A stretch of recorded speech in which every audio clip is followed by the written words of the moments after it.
হায়াত মৌতের মালিক আল্লাহ, ন্যূনতম সিকিউরিটি নিয়ে চলাও হলো সুন্নাহ। কিন্তু আমাদের লড়াইটা হলো, আমার মা স্বাভাবিকভাবেই কান্নাকাটি করেন, আমার পরিবার সবাই। তো আমি আমার মাকে বলেছি যে দেখো, মানে আমরা যে লড়াই নেমেছি, আমার একটা মনে হয় কি, কোনো রাজনীতিবিদের না বাসায় মৃত্যুটা হইতে পারে না, এটা কোনো ভালো মৃত্যু না। যিনি রাজনীতি করেন, যিনি লড়াই করেন, যিনি বিপ্লবী, যিনি সংগ্রামী, তার মৃত্যুটা হবে একটা সংগ্রামের মধ্য দিয়ে, একটা রাজপথে, একটা গ্লোরির মৃত্যু। আমি তো ভীষণ ভাবে প্রত্যাশা করি, আমি ছোটবেলা থেকে এই স্বপ্নটা দেখি, অনেক জায়গায় বলেছি, একটা তুমুল মিছিল হচ্ছে অন্যায়ের বিরুদ্ধে। সেই মিছিলের সামনে আমি আছি, কোনো একটা বুলেট এসে আমার বুকটা হয়তো বিদ্ধ করে দিয়েছে, এবং সেই মিছিলে আমি হাসতে হাসতে আমি শহীদ হয়ে গেছি।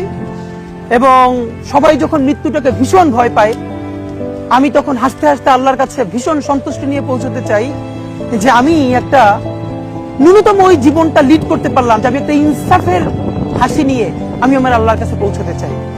সুতরাং আগামী 50 বছর বাঁচলাম, কোন ইম্প্যাক্ট তৈরি হলো না আমার দিয়ে, দেশের জন্য, রাষ্ট্রের জন্য, উম্মার জন্য, জাতির জন্য। কিন্তু আমি ধরেন 5 বছর বাঁচলাম, সেটার মধ্য দিয়ে যদি আগামী 50 বছরের ইম্প্যাক্ট তৈরি হয়, তাহলে অনেকদিন বেঁচে থাকায় কি সাফল্যের? বলেন, শহীদ প্রেসিডেন্ট জিয়াউর রহমান কয়টা দিন বেঁচেছেন, কিন্তু ভাবেন আজকে পর্যন্ত উনি আমার অনুপ্রেরণা। হাঁটতে হাঁটতে আমার পা ফুলে যায়, আমি, আমার টিম সেদিনকে ব্যাগের মধ্যে জুতো নিয়ে তারপরে একটা শপিং মলে ঘুরছিলাম, মানে পা ফুলে গেছে, পা জুতোয় ঢুকাতে পারছিলাম না। তো জিয়াউর রহমানের একটা ওনার গল্প মনে পড়ছিল, যিনি মাইলকে মাইল যখন হাঁটতেন, ওনার সাথে স্টাফদের পা ফুলে যেত, কিন্তু ওনার তো আর্মি ট্রেনিং আছে।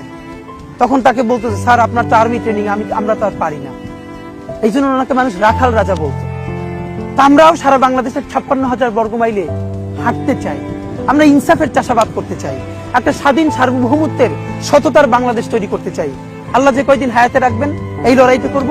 যেদিন নিয়ে যাবেন, আমি স্বপ্ন দেখে যেতে চাই, আমি আমাদের এমন টিম, আমি আমার সন্তানকে রেখে যেতে চাই, আমার মৃত্যুর পরে যেন এই লড়াই বন্ধ না হয়, এই লড়াই যেন বাংলাদেশে কিয়ামত